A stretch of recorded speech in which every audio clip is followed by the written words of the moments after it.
semua, perkenalkan nama saya Denny Setiawan, NPM 244-11031, dan juga rekan-rekan saya Delina Sapitri dan juga Nur Hasana. Di video ini kami akan menjelaskan materi presentasi kami, yaitu fungsi variabel dan masalah dalam analisis regresi. Yang pertama adalah pengertian analisis regresi.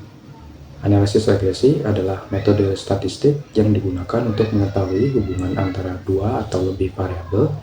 Analisis ini bertujuan untuk mengukur seberapa besar pengaruh variabel independen terhadap variabel dependen, serta membantu dalam melakukan prediksi nilai variabel dependen.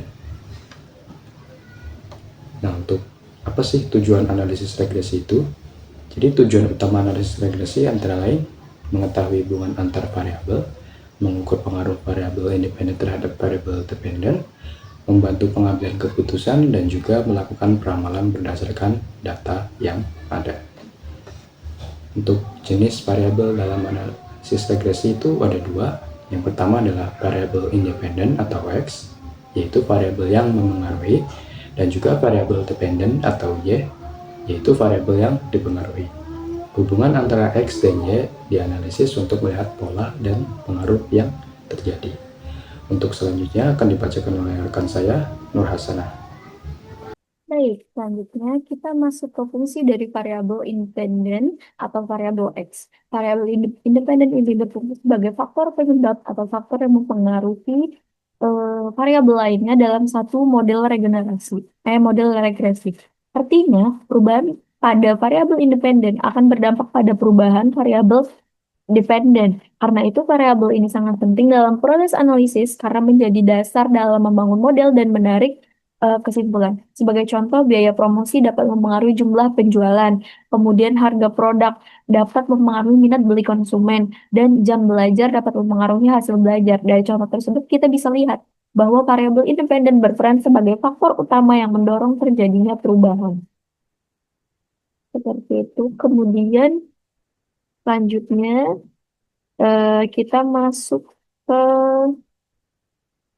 fungsi variabel dependen atau variabel Y.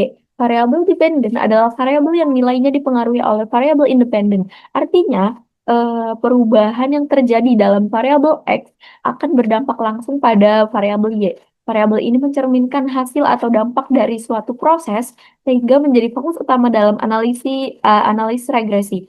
Melalui variabel dependen, kita bisa melihat seberapa besar pengaruh variabel independen terhadap hasil yang ingin dianalisis. Contohnya, penjualanan. Eh, penjualan ini dapat dipengaruhi oleh biaya promosi. Kemudian ada laba. Laba dapat dipengaruhi oleh tingkat penjualan dan nilai ujian dapat dipengaruhi oleh jam belajar. Dari contoh tersebut, dapat disimpulkan bahwa variabel dependen menunjukkan hasil akhir dari suatu hubungan sebab akibat. Oke, selanjutnya kita akan membahas tentang bentuk umumnya, bentuk umum regresi sederhana. Nah, di sini ada Y, yaitu sama dengan A plus BX. Di contoh itu, Y sama dengan 10 plus 2X. A sama dengan 10 adalah nilai Y saat X. Nah, X-nya ini itu adalah 0 dan B itu artinya 2. Artinya itu setiap kenaikan X1 satuan menaikkan Y2 satuan. Contoh, X sama dengan 1, Y sama dengan 12, X sama dengan 5, Y sama dengan 20. Model ini tuh dipakai untuk memprediksi Y berdasarkan perubahan X.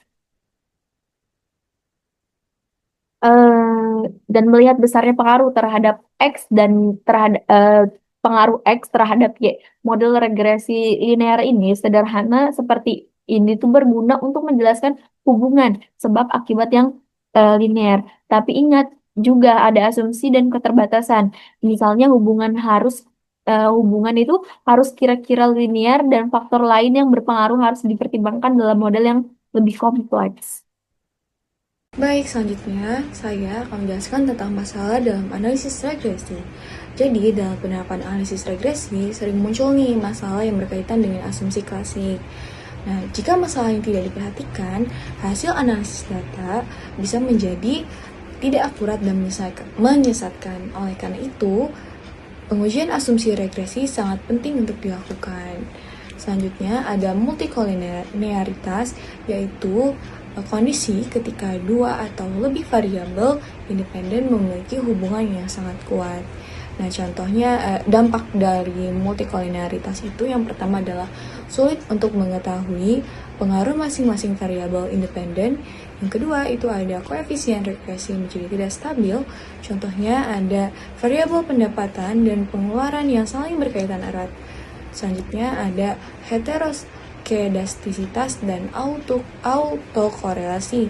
Nah, heteroskedastisitas terjadi ketika varians error tidak konstan pada semua pengamatan.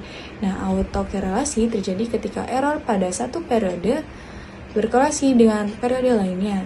Kedua masalah ini sering muncul pada data ekonomi dan time series, serta dapat mempengaruhi keakuratan hasil regresi.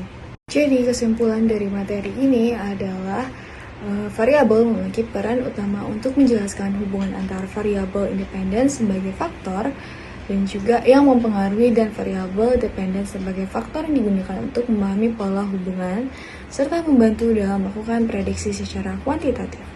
Namun, dalam penerapannya sering muncul masalah seperti multikolinearitas, heteroskedastisitas, dan juga pelanggaran asumsi regresi yang dapat mempengaruhi keakuratan hasil analisis.